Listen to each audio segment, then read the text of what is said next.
ഹരി ഓം ശ്രീമന്നാരായണീയം ദശകം 19 ശ്ലോകം 6.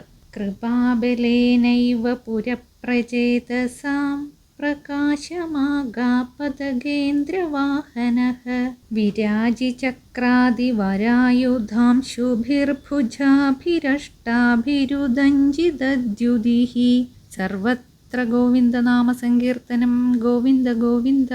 പ്രചേതസ്സുകളുടെ മുൻപിൽ ഭഗവാൻ ഗരുഡാരൂഢനായി പ്രത്യക്ഷപ്പെടുന്നതാണ് ഈ ശ്ലോകം. കാരുണ്യത്തിൻ്റെ ശക്തിയാൽ തന്നെ പ്രചേതസ്സുകളുടെ മുൻപിൽ ഗരുഡാരൂഢനായിട്ട് ചക്രം മുതലായ ആയുധങ്ങളുടെ രശ്മികൾ പ്രകാശിച്ചു കൊണ്ടിരിക്കുന്ന 8 കൈകളെ കൊണ്ട് വർദ്ധിച്ച ശോഭയോടുകൂടി ഭഗവാനെ നിന്തിരുവടി പ്രത്യക്ഷനായി. പ്രചേതസ്സുകളുടെ ആഗ്രഹം കൊണ്ടല്ല ഭഗവാൻ അവരുടെ മുൻപിൽ പ്രത്യക്ഷപ്പെട്ടത്, ഭഗവാന്റെ കാരുണ്യാതിശയത്താൽ തന്നെയാണ്. പ്രചേതസ്സുകൾക്ക് ഇങ്ങനെ ഭജിച്ചു കൊണ്ട് കഴിഞ്ഞുകൂടുന്നതിൽ സന്തോഷമേ ഉണ്ടായിരുന്നുള്ളൂ. ഭഗവത് ഭജനത്തിലുള്ള ആനന്ദം മറ്റൊന്നുകൊണ്ടും ഉണ്ടാകുന്നതല്ലല്ലോ.